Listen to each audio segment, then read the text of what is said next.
Merhaba arkadaşlar, ben Tuğra. Yaklaşık 10 yıldır bulduğum her fırsatta kendimi doğaya atıyorum. Doğada olmayı seviyorum. Kamp kurmayı, toprakla, ağaçla iç içe olmayı seviyorum. Bunun yanı sıra da bir süredir doğa yürüyüşleri yapmaya başladım. Gittiğim yerlere kamp kuruyorum ve o bölgedeki hiking rotalarını yürümeye çalışıyorum. Şimdi hedefim Likya yolunu yürümek. Bir aksilik olmazsa eğer Temmuz ayının ilk haftası Ovacık'tan Patara'ya kadar olan bölümü yürümeyi planlıyorum. Ve sizlere bu videoda da bu seyahatim sırasında yanımda olacak ekipmanlardan ve kıyafetlerden bahsediyor olacağım.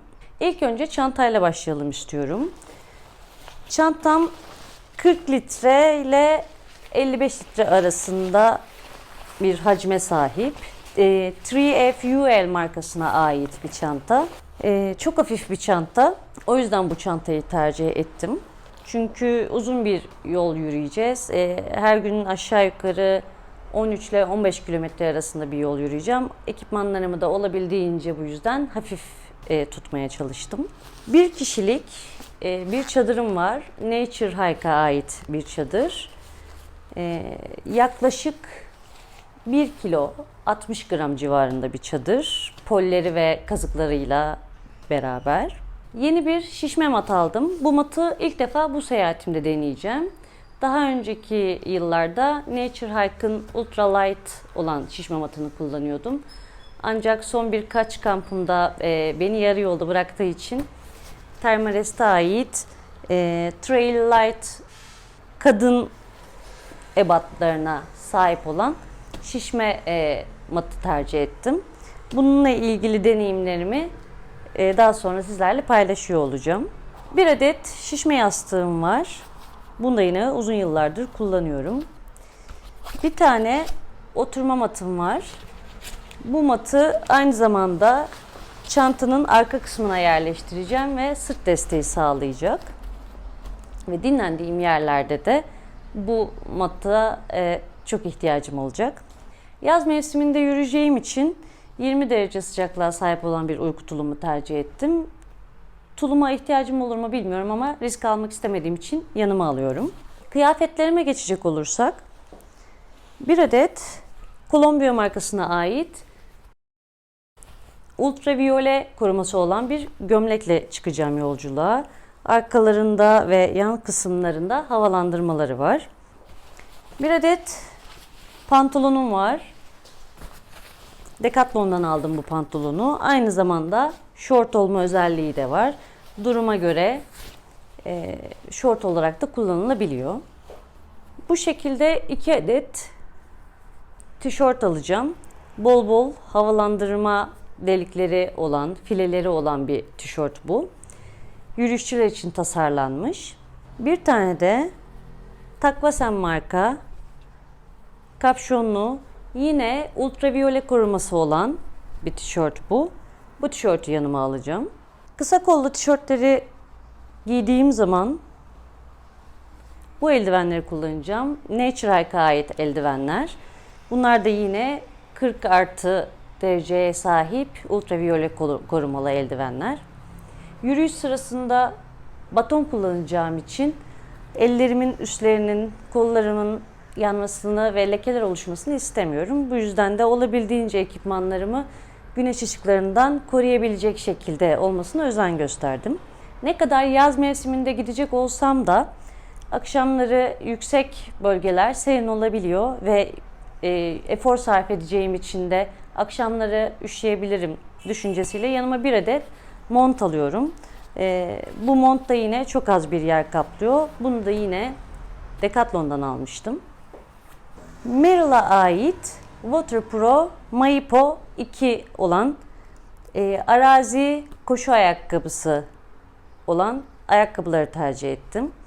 Bu ayakkabıların özelliği ayakkabının her yerinde file var.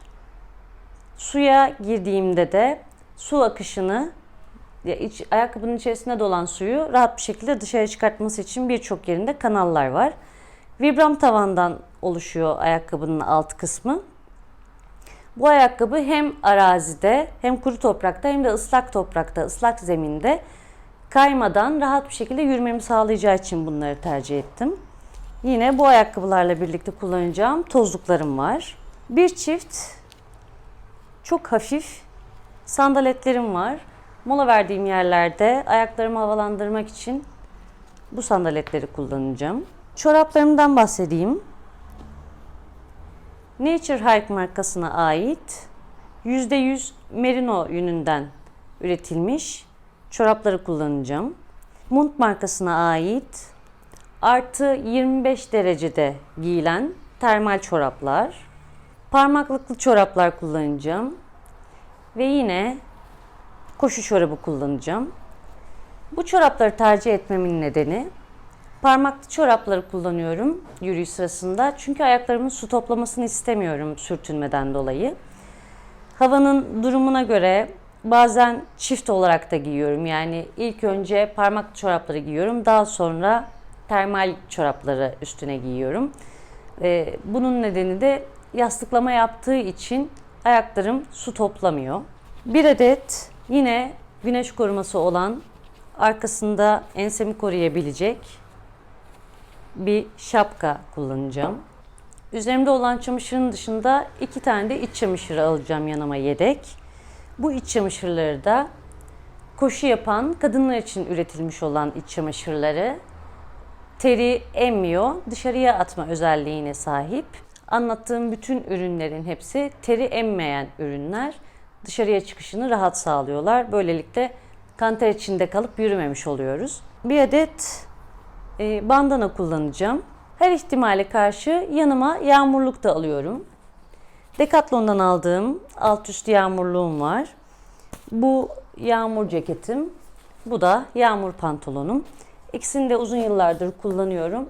Herhangi bir problem yaşamadım bu zamana kadar. Vaton markasına ait 2 adet baton kullanacağım yürüyüş sırasında.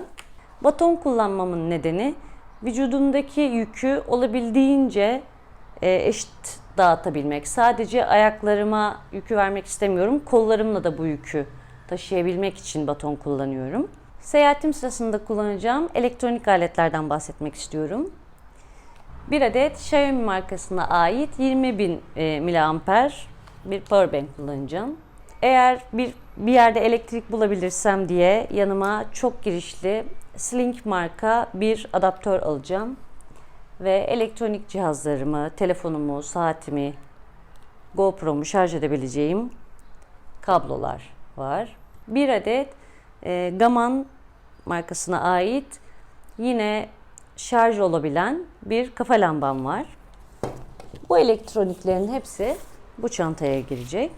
Bir adet güneş gözlüğü kullanacağım. Mutfak malzemelerimden bahsetmek istiyorum. Stanley markasına ait bir tencere kullanıyorum.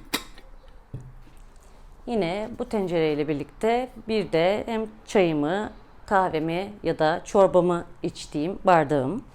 Yolda su ihtiyacımı karşılarken sürekli çantama şu şekilde dönüp kasımı da zedelemek istemediğim için böyle bir su borusu kullanıyorum. Smart Tube markasına ait bir su borusu.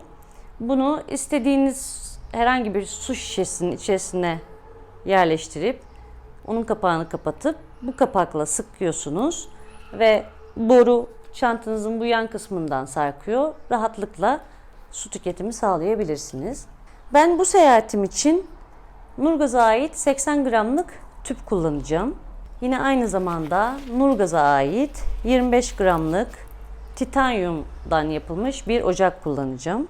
Yolda olabildiğince yemeğimi kendim hazırlamayı planlıyorum. Ancak vardığım köylerde de damak zevkime uygun yiyecekler bulursam onları da yerim tabii ki. Bir adet Süleyman Bursa çakım var. Yerli bir üretim. Bu çakı yeterince yeterli oluyor. Bir adet su filtrem var. Doğada zaman zaman susuz kalabiliyoruz ve akan sulardan bulduğum suları da güvenemediğim sularsa eğer bu filtre sayesinde filtre edip içiyorum. Bir adet çakmağım var. Light My Fire markasına ait hem kaşık hem çatal kullanıyorum. Bir tane böyle kasem var. Ben kahve tüketmeyi seviyorum.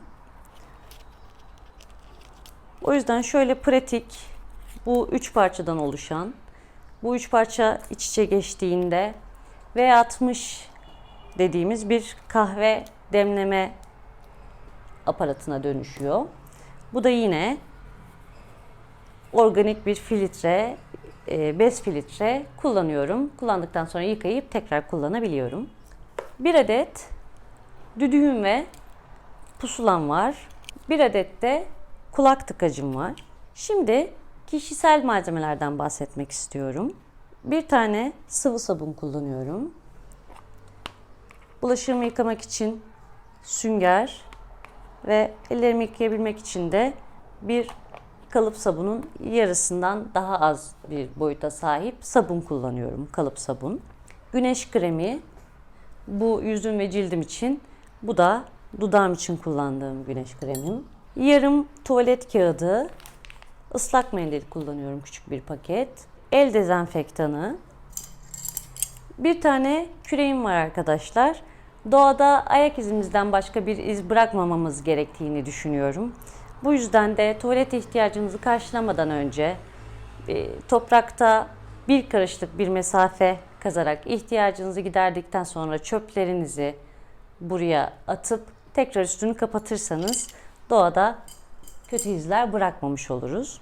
Bir tane tırnak makasım, bir törpüm, diken batmasına karşılık yanımda bir tane cımbız kullanıyorum. Her ihtimale karşı bir tane küçük makasım var.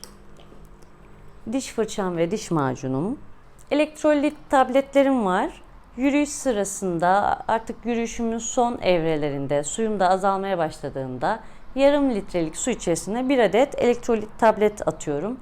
Bu gün içerisinde kaybettiğim mineralleri geri kazanmamı sağlıyor. Şimdi ilk yardım bölümüne geçelim istiyorum. Kantaron yağım var. Sineklerden ve böceklerden koruyabileceğim bir kimyasalım var. Bu poşetin içerisinde de yara bantlarım var. Alerji ilacım, ağrı kesici, mide koruyucu, yara bantları, pamuk ve benzeri ürünler yer almakta. Ben navigasyon cihazı kullanmıyorum. Bunun yerine akıllı saatim var. Telefonuma da Wikiloc uygulamasını indirdim ve bu uygulamayı satın aldım arkadaşlar. Bildiğim kadarıyla çevrim dışı haritaları sadece uygulamayı satın aldığınız zaman kullanabiliyorsunuz. Ben de bütün haritaları indirdim ve bu haritaları telefonumdan saatime yönlendirdiğimde saatim bana yol gösteriyor. Anlatacaklarım bu kadardı. Şimdi malzemelerin hepsini toparlayalım bakalım ne kadar bir alan kaplıyor. Daha sonrasında da çantama yerleştireceğim ve ağırlığına bakalım istiyorum. Evet arkadaşlar, dışarıda olan bütün malzemeleri çantalarına yerleştirdim. Bu poşetin içerisinde tuvalet malzemelerim var. Kişisel bakım ürünlerim var. İlk yardım malzemelerim var. Yemek kitim var. Ocağım, çatalım, tabağım, her şeyim bunun içerisinde. Yemek pişirdiğim setin içerisine tüpüm ve ocağım da sığıyor. Bu paketin içerisinde sabunum ve süngerim var. Elektroniklerim burada. Giyeceğim kıyafetlerim burada. Hepsi daha küçük bir hale geldi. Şimdi ise bu malzemelerin hepsini çantanın içerisine yerleştireceğim. Bakalım çantamız kaç kilo olacak? Evet arkadaşlar, yürüyüş sırasında kullanacağım kıyafetler ve ekipmanlar dışındaki her şey çantanın içerisine sığdı. Çantada şu an su ve yiyecek yok. Bu şekilde bakacağız ağırlığına.